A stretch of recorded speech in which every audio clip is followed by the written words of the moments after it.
एक बार प्रेम से बोलिए दुर्गा मैया की। अब नवरात्र के दूसरे दिन के पाठ का श्रवण कीजिए। माँ दुर्गा की 9 शक्तियों में से दूसरा स्वरूप ब्रह्मचारिणी का है। यहाँ ब्रह्म शब्द का अर्थ तपस्या से है। ब्रह्मचारिणी का अर्थ हुआ तप की चारिणी, तप का आचरण करने वाली। ब्रह्मचारिणी देवी का स्वरूप पूर्ण ज्योतिर्मय एवं अत्यंत भव्य है। इनके बाएं हाथ में कमंडल और दाएं हाथ में जप की माला रहती है। शिव जी को पति रूप में प्राप्त करने के लिए की गई तपस्या के कारण इन्हें ब्रह्मचारिणी नाम से पुकारा गया। माँ दुर्गा का यह दूसरा स्वरूप भक्तों और सिद्धों को अनंत फल प्रदान करने वाला है। इसकी उपासना से मनुष्य में तप, त्याग, वैराग्य, सदाचार और संयम की वृद्धि होती है। दुर्गा पूजा के दूसरे दिन इन्हीं की उपासना की जाती है। इस दिन साधक का मन स्वाधिष्ठान चक्र में स्थित होता है। इस चक्र में अवस्थित मन वाला योगी उनकी कृपा और भक्ति प्राप्त करता है।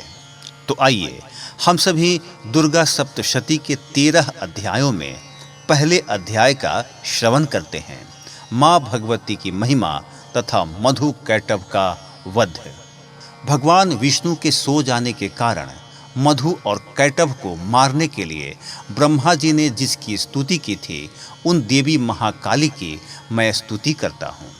वे अपने 10 हाथों में खड्ग, चक्र, गदा, धनुष, वाण, परिध, शूल, भुशुंडी, मस्तक और शंख धारण करती हैं। वे त्रिनेत्रों वाली हैं। उन्होंने अपने समस्त अंगों में दिव्य आभूषण धारण कर रखे हैं। मार्कंडेय ऋषि बोले, सूर्य के पुत्र सर्वणी जो 8वें मनु कहलाते हैं, उनके पैदा होने की कथा विस्तार पूर्वक सुनाता हूँ। हे ऋषियों, ध्यान पूर्वक सुनिए। प्राचीन काल में स्वारोचिष मनवंतर में चैत्र वंश में सूरथ नाम से विख्यात एक बहुत ही प्रतापी राजा थे। उनका सारा पृथ्वी पर राज्य था। वे अपनी प्रजा का पुत्रों की तरह पालन पोषण करते थे। इतना होने पर भी कोल विध्वंसियों के राजा के साथ उनकी शत्रुता हो गई। उनका कोल विध्वंसियों के साथ युद्ध शुरू हो गया। यद्यपि कोल विध्वंसी संख्या में कम थे, फिर भी उन्होंने सूरथ पर विजय प्राप्त कर ली। उसके बाद राजा सूरथ अपने नगर में आकर अपने देश का शासन करने लगे। वहाँ के राजा सूरथ पर आक्रमण कर दिया। राजा सूरथ का बुरा समय जानकर उनके दुरात्मा, दुष्ट और बलवान मंत्रियों ने राजा की सेना, कोष आदि पर अपना अधिकार कर लिया। अपना बुरा समय समझकर राजा सूरथ अकेला ही घोड़े पर बैठकर हिरण का शिकार खेलने के बहाने घने जंगल में चला गया। वहाँ पर उसे एक आश्रम दिखाई दिया। वहाँ पर जंगली पशु अपनी पारंपरिक हिंसा वृत्ति को छोड़कर शांतिपूर्वक विचरण कर रहे थे। वह आश्रम मेधा मुनि का था। आश्रम में पहुंचकर राधा सूरथ ने अपने आसन पर विराजमान महर्षि मेधा को दंडवत प्रणाम किया।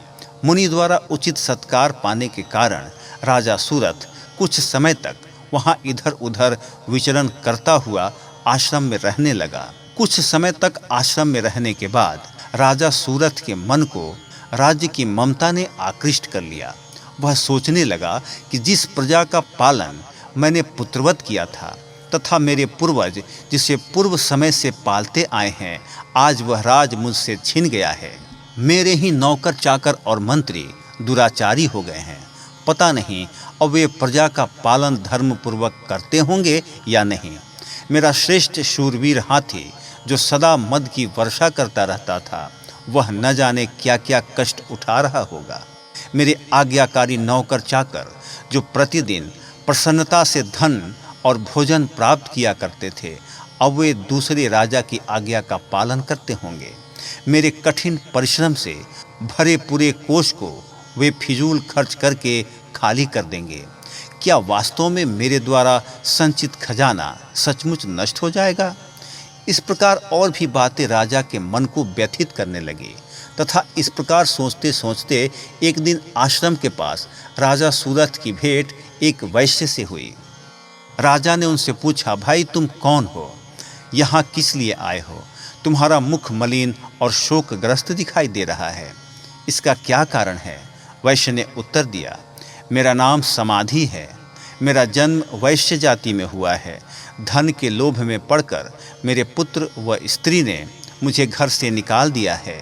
अब मैं स्वजनों से रहित दुखी होकर इन घने वन में घूम रहा हूँ। मेरे पीछे मेरे स्वजनों का क्या हाल होगा, इसकी मुझे चिंता सता रही है। पता नहीं मेरे स्वजन किस अवस्था में रह रहे होंगे। वे पवित्र जीवन बिता रहे होंगे या दुराचारी बन गए होंगे। राजा बोले, तेरे पुत्र, स्त्री तथा बंधु बांधवों ने लोकवश तेरा सब कुछ छीन लिया, फिर भी तेरा मन उनसे क्यों प्रेम करता है? वैश्य ने उत्तर दिया, आपका कहना ठीक है, किंतु मैं क्या करूं? मेरा मन निष्ठुर नहीं हो पाता। उन्होंने धन के लोभ में पड़कर पिता का स्नेह, पति का प्रेम तथा आत्मीय जन के स्नेह को तिलांजलि देकर मुझे घर से निकाल दिया है। हे राजन, फिर भी मेरा मन पता नहीं उन्हीं में क्यों आसक्त हो रहा है। उनके लिए अब भी मैं लंबी लंबी सांसें ले रहा हूँ। मेरा मन अत्यंत दुखी हो रहा है। मार्कंडेय ऋषि बोले, हे ब्राह्मण, इसके पश्चात राजा सूरथ और वह वैश्य दोनों महर्षि मेधा के पास गए और दंडवत प्रणाम करके राजा सूरथ महर्षि से बोले, भगवान, मैं आपसे एक बात पूछना चाहता हूँ, उसे बताइए। मेरा मन मेरे वश में नहीं है। यह बात मेरे मन को आंदोलित कर रही है कि मेरा राज्य मेरे हाथ से निकल गया है, फिर भी मेरी ममता राज्य के बारे में बनी हुई है। उधर उस वैश्य को भी पुत्र, स्त्री और संबंधियों ने अपमानित करके घर से निकाल दिया है। यद्यपि इसे इसके संबंधियों ने त्याग कर दिया है, फिर भी इसका मन उनमें ही रमा रहता है। इस प्रकार हम दोनों अत्यंत दुखी हैं। हे ऋषिवर, उन लोगों के अवगुणों को देखकर भी हम दोनों के मन में उनके लिए ममता उमड़ रही है। हमें इसका ज्ञान होते हुए भी ये ऐसा क्यों है? अज्ञानी मनुष्यों की तरह हम दोनों में यह मूढ़ता क्यों है? महर्षि मेधा बोले, विषय मार्ग का ज्ञान सब जीवों को है, उसी प्रकार विषय भी सबके लिए अलग है। कुछ प्राणी दिन में नहीं देखते तो कुछ प्राणी रात में नहीं देखते। कुछ प्राणी दिन और रात में बराबर देखते हैं। यह ठीक है कि मनुष्य सब प्राणियों में समझदार है, किंतु केवल वे ही ऐसे नहीं होते। पशु पक्षी भी ज्ञान रखते हैं। जैसा ज्ञान मनुष्यों में है, वैसा ही ज्ञान पशु पक्षियों में भी है। ज्ञान के होने पर भी इन पक्षियों को देखो, ये अपने बच्चों की चोंच में दाना डाला करते हैं। भूख से पीड़ित होने पर भी ये पहले बच्चों को खिलाते हैं। हे भद्र पुरुषों, क्या उन पुरुषों को नहीं देखते जो अपने किए हुए उपकार के बदले में उपकृत लोभ के कारण पुत्रों की प्राप्ति की कामना करते हैं? लोभ के वशीभूत होकर उनका पालन पोषण करते हैं। पुत्र पौत्र उनका भरण पोषण न भी करे, फिर भी माता पिता तो अपने बच्चों का पालन पोषण करते ही हैं। संसार में महामाया के प्रभाव से ममता रूपी भंवर से युक्त होकर मोह के भंवर में डाल दिए गए हैं। इसमें विस्मय करने की कोई बात नहीं है, क्योंकि यह सब भगवान विष्णु की योग निंद्रा है। महामाया ने सारे विश्व को मोहित कर रखा है। वही देवी योग माया ज्ञानियों के चित्त भी बलपूर्वक खींचकर मोह में डाल देती है। उसी महामाया के द्वारा यह चराचर संसार उत्पन्न होता है। देवी महामाया प्रसन्न होकर अपने भक्तों को वरदान देती है, जिससे मुक्ति प्राप्त होती है। यही मुक्ति की परम हेतु है। यही सनातनी ब्रह्म ज्ञान स्वरूप विद्या है। यह देवी की सांसारिक बंधनों का कारण है तथा वही सर्वेश्वर की ईश्वरी हैं। राजा सूरथ बोले, हे महात्मा, आप जिनको महामाया कहते हैं वह कौन सी देवी हैं? हे ब्राह्मण श्रेष्ठ, यह देवी किस प्रकार उत्पन्न हुई, उसका क्या कार्य है, उसका स्वभाव स्वरूप आदि के विषय में जानना चाहता हूँ। ऋषि बोले, हे राजन, वह देवी तो नित्य स्वरूपा हैं। उसके द्वारा यह संसार रचा गया है, फिर भी उनकी उत्पत्ति अनेक प्रकार से होती है। वह सब मैं आपको बताता हूँ। वह देवताओं का कार्य सिद्ध करने के लिए प्रकट होती हैं। एक बार संसार को जलमग्न करके जब भगवान विष्णु योग निंद्रा का आश्रय लेकर शेष शैया पर सो रहे थे, तब मधु कैटभ नामक दो प्रसिद्ध राक्षस उनके कानों के मैल से प्रकट हुए और ब्रह्मा जी को मारने दौड़े। ब्रह्मा जी विष्णु जी की नाभि कमल में जा छिपे।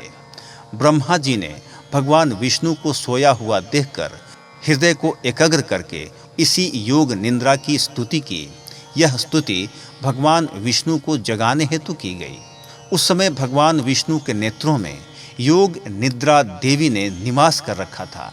योग निद्रा देवी भगवान विष्णु की अतुल तेज वाली अनुपम शक्ति है। ब्रह्मा जी बोले, हे महामाया, तुम ही स्वाहा हो, तुम ही स्वधा हो, तुम ही वष्टकार स्वर हो। हे देवी, तुम ही अमृत हो। नित्य ओंकार स्वरूप अक्षर ब्रह्म में अ, उ, म, इन तीन मात्राओं में तुम ही स्थित हो तथा इन तीन मात्राओं के अतिरिक्त नित्य आधी मात्रा व्यंजन जिसका उच्चारण विशेष रूप से नहीं हो सकता, वह भी तुम ही हो। हे देवी, तुम ही संध्या हो, तुम ही सावित्री हो, और हे देवी, तुम ही संसार की जननी अर्थात संसार की रचना करने वाली माता हो। संसार का पालन भी तुम ही करती हो, अंत में इसका संहार भी तुम ही करती हो। हे मातेश्वरी, सृष्टि को रचते समय तुम सृष्टि रूपा हो, पालते समय तुम स्थिति रूपा हो, कल्पांत में जब इस संसार का प्रलय करती हो तो संहृति रूपा भी तुम ही हो। तुम ही महाविद्या, महामाया, महामेधा, महास्मृति, महारात्रि हो। हे मातेश्वरी, तुम ही समस्त चराचर के तीनों गुण सत्य, रज और तम की उत्पन्न करता प्रकृति स्वरूप हो। हे देवी, तुम ही कालरात्रि, महारात्रि तथा दारुण मोहरात्रि हो। श्री भी तुम ही हो, ईश्वरी भी तुम ही हो, लक्षण बुद्धि भी तुम ही हो। हे देवी, तुम ही लज्जा, पुष्टि, तुष्टि, शांति एवं क्षमा हो। खग धारिणी, त्रिशूल धारिणी, घोर रूपा, गदा तथा चक्र धारण करने वाली तुम ही हो। हे देवी, शंख, धनुष, वाण, भुषुंडी और परिध धारण करने वाली तुम ही हो।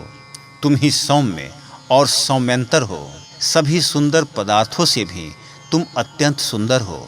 हे देवी, पर और अपर में श्रेष्ठ तुम ही हो और तुम ही परमेश्वरी हो। हे सभी स्वरूपों को धारण करने वाली, जहाँ कहीं सत्य और असत्य वस्तुएं हैं, उन सब में जो शक्ति है वह तुम ही हो। हे देवी, उन समस्त वस्तुओं की शक्ति तुम ही हो। मैं आपकी किस तरह से प्रार्थना करूं जो इस संसार की रचना, पालन और संहार करता है? ऐसी अवस्था में तुम्हारी स्तुति कौन कर सकता है? इस जगत की सृष्टि, पालन और संहार करने वाले विष्णु भगवान को जब तुमने निंद्रा के वशीभूत कर दिया है, तो फिर तुम्हारी स्तुति कौन कर सकता है? हे देवी, मुझे भगवान विष्णु एवं भगवान महादेव को भी तुमने शरीर प्रदान किया है। इसी कारण आपकी स्तुति करने की शक्ति किसमें हो सकती है? हे देवी, तुम अपने उदार प्रभावों के द्वारा ही स्वयं प्रशंसित हो। हे देवी, ये मधु और कैटभ दोनों अपराजय राक्षस हैं। इन्हें मोहित करके तथा संसार के पालक भगवान विष्णु को शीघ्र ही जगा दो। इसके साथ साथ विष्णु जी के हृदय में इन दोनों को मार डालने की बुद्धि पैदा करो। ऋषि बोले, इस तरह जब ब्रह्मा जी ने मधु और कैटभ असुरों के संहार के लिए तथा भगवान विष्णु को जगाने के लिए देवी से प्रार्थना की, तो उसी समय भगवान विष्णु के नयन, मुख, नाक, भुजा, हृदय और वक्ष स्थल से निकलकर अव्यक्त जन्मा श्री ब्रह्मा जी के आगे योग माया उपस्थित हो गई तथा भगवान विष्णु भी उस योग निंद्रा से जाग गए। भगवान विष्णु ने उन दोनों राक्षसों को देखा जो क्रोध से आंखें लाल किए ब्रह्मा जी को खा जाने का प्रयत्न कर रहे थे। उसी समय भगवान विष्णु ने शेष शैया से उठकर उन दोनों राक्षसों से युद्ध किया। उन्होंने उन दोनों राक्षसों से 5000 वर्ष तक केवल बाहु युद्ध किया। वे दोनों राक्षस मधु और कैटभ अत्यंत बल के कारण उन्मत्त हो रहे थे। इधर महामाया ने भी उन्हें मोह में डाल रखा था। वे दोनों राक्षस श्री हरि से कहने लगे, हम तुम्हारी वीरता से संतुष्ट हैं, तुम हमसे कोई भी वर मांग लो। श्री हरि बोले, यदि तुम दोनों मुझसे प्रसन्न हो तो मैं तुम दोनों से यह वर मांगता हूँ कि अब मेरे हाथों से मारे जाओ। यहाँ दूसरे किसी वर से क्या लेना है। ऋषि ने कहा, इस प्रकार धोखे में आ जाने पर जब भगवान श्री हरि ने उन दोनों से यह वरदान ले लिया तो वे दोनों राक्षस श्री हरि से कहने लगे कि हमें सब जगह जल ही जल दिखाई देता है, इसलिए हमारा वध उस स्थान पर कीजिए जहाँ पृथ्वी पर पानी न हो। श्री हरि बोले, तथास्तु, ऐसा ही होगा। कहकर शंख चक्र गदाधारी भगवान ने उन दोनों के सिर अपनी जंघाओं पर रखकर चक्र से काट डाले। इस प्रकार महामाया देवी श्री ब्रह्मा जी की प्रार्थना पर स्वयं उत्पन्न हुई हैं। हे राजन, मैं अब इसके प्रभाव को बताता हूँ, आप ध्यान से सुनो। प्रथम अध्याय समाप्त हुआ।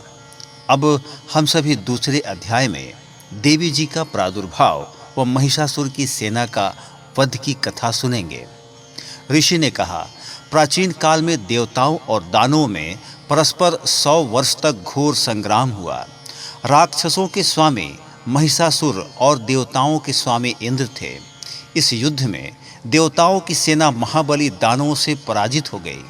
सब देवताओं पर विजय प्राप्त कर महिषासुर स्वयं इंद्रासन का राजा बन गया। पराजित होने पर देवता ब्रह्मा जी के नेतृत्व में भगवान विष्णु और भगवान शंकर की शरण में गए। उन्होंने उनको अपनी पराजय तथा महिषासुर के बल और प्रताप का संपूर्ण विवरण सुनाया। देवताओं ने भगवान से कहा, हे प्रभु, महिषासुर ने सूर्य, इंद्र, अग्नि, वायु, चंद्रमा, यम, वरुण तथा अन्य सभी देवताओं के सभी अधिकार छीन लिए हैं। वह स्वयं ही उसका सम्राट बन गया है।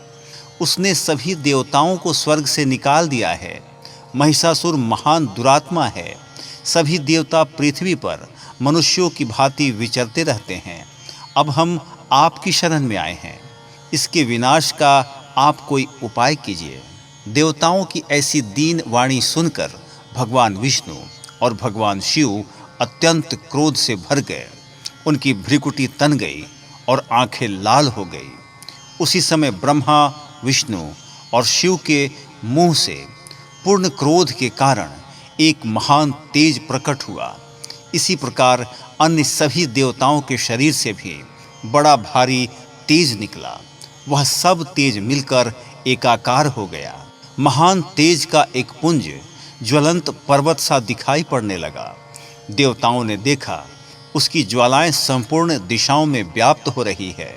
वह तेज पुंज सभी देवताओं के शरीर से प्रकट होने के कारण उसकी तुलना किसी से नहीं की जा सकती थी।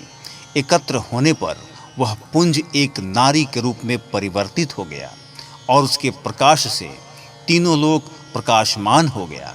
भगवान शंकर के तेज से उस देवी का मुख प्रकट हुआ। यमराज के तेज से देवी के बाल प्रकट हुए तथा विष्णु भगवान के तेज से देवी की भुजाएं प्रकट हुई। चंद्रमा के तेज से देवी के दोनों स्तन, इंद्र के तेज से उसका कटी प्रदेश, वरुण के तेज से देवी की जंघा एवं उर्वस्थल, पृथ्वी के तेज से नितंबों का निर्माण हुआ। ब्रह्मा जी के तेज से देवी के दोनों चरण, सूर्य के तेज से चरणों की अंगुलियां, वसुओं के तेज से हाथों की अंगुलियों का, कुबेर के तेज से नासिका का निर्माण हुआ। प्रजापति से दांतों का, अग्नि के तेज से 3 नेत्रों का निर्माण हुआ। संध्याओं के तेज से दोनों भौहों का, वायु के तेज से दोनों कानों का निर्माण हुआ। इसी प्रकार दूसरे देवताओं के तेज से कल्याणकारी देवी का प्रादुर्भाव हुआ। समस्त देवताओं के तेज पुंज से प्रकट हुई देवी को देखकर महिषासुर से पीड़ित सभी देवताओं की प्रसन्नता का ठिकाना न रहा।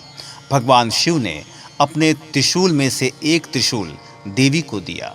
भगवान विष्णु ने अपने चक्र में से एक चक्र देवी को प्रदान किया। वरुण ने शंख, अग्नि ने शक्ति, पवन ने धनुष और बाणों से भरा तस्कर देवी को प्रदान किया। उसी प्रकार इंद्र ने अपने वज्र में से एक वज्र और एरावत हाथी से उतारकर एक घंटा देवी को प्रदान किया। यमराज ने काल दंड से दंड, वरुण ने पाश, प्रजापति ने स्फटिक की माला तथा ब्रह्मा जी ने कमंडल प्रदान किया।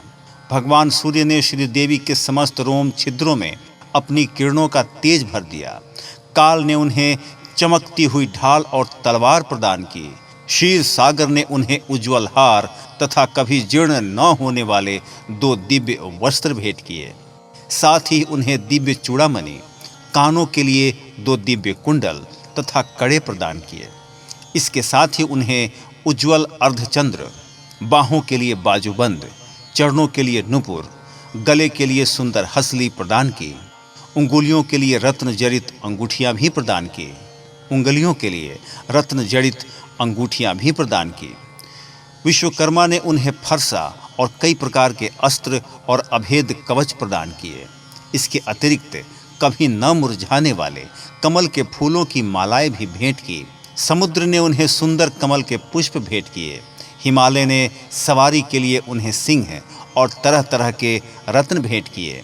यमराज कुबेर ने उन्हें मधु से भरा हुआ पात्र तथा शेष नाग ने अमूल्य मणियों से सुशोभित नाग हार भेंट किया। इसी प्रकार अन्य सभी देवताओं ने भी अनेक प्रकार के आभूषण और अस्त्र शस्त्र भेंट किए। इस प्रकार सम्मानित होने पर देवी ने उच्च स्वर में गर्जना की।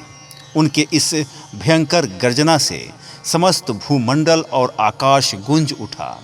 देवी के अट्टहास से पृथ्वी कांपने लगी।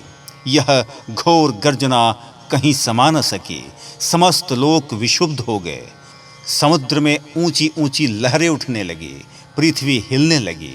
सभी देवता प्रसन्न होकर सिंह वाहिनी देवी की जय जयकार करने लगे। ऋषि मुनि भी भगवती देवी की नम्रता पूर्वक प्रार्थना करने लगे। इस प्रकार देवी भगवत महिषासुर सेना के साथ उस तरफ दौड़ा। असुर सेना भी हथियारों सहित लड़ने को तैयार हो गई। महिषासुर क्रोधित होकर बोला, यह क्या हो रहा है? महिषासुर सेना के साथ उस तरफ दौड़ा जहां पर देवी भगवती अट्टहास कर रही थी। उसी समय उसने तीनों लोकों में व्याप्त भगवती को देखा।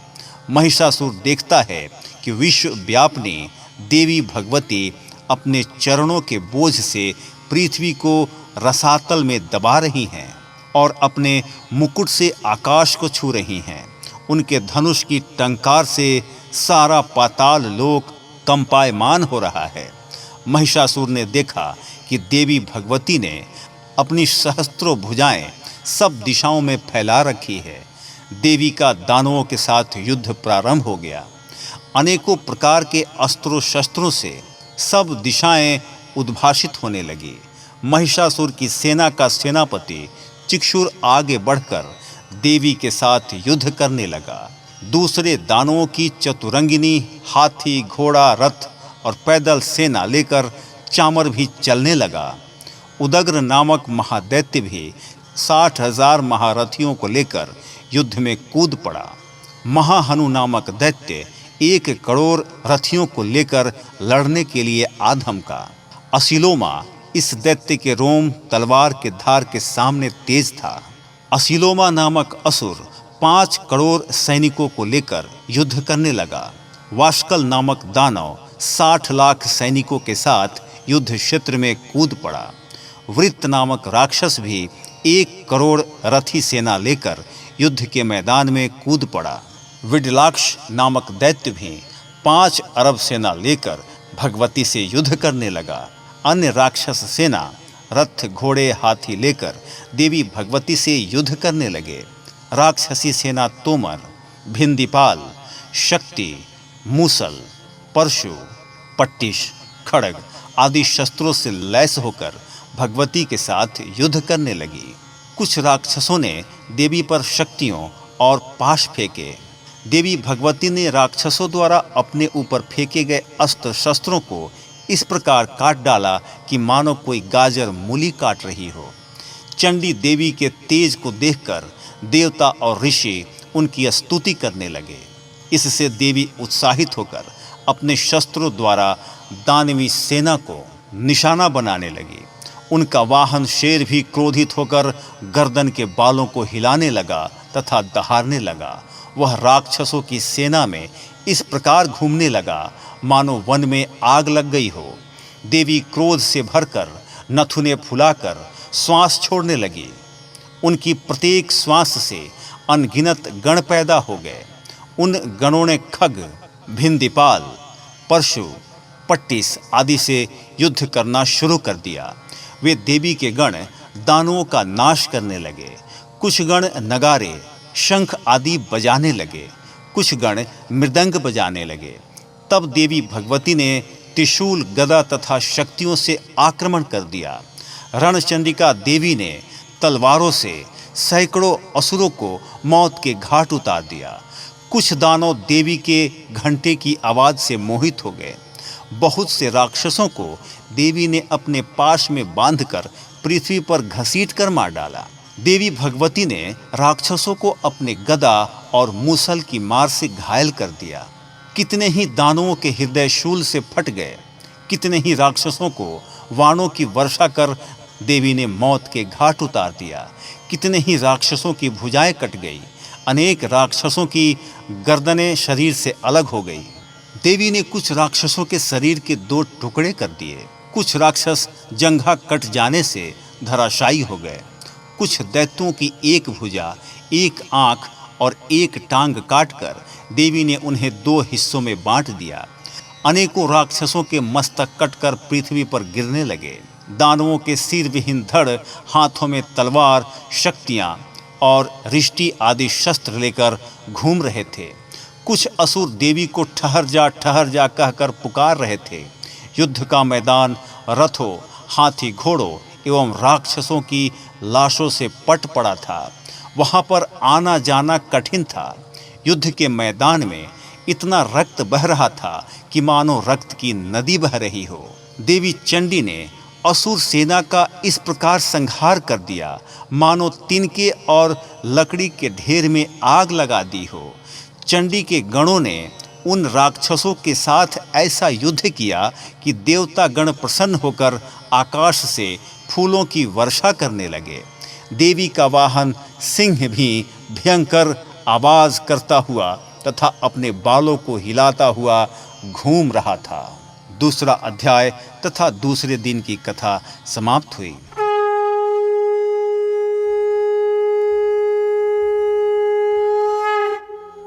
एक बार प्रेम से बोलिए दुर्गा मैया की।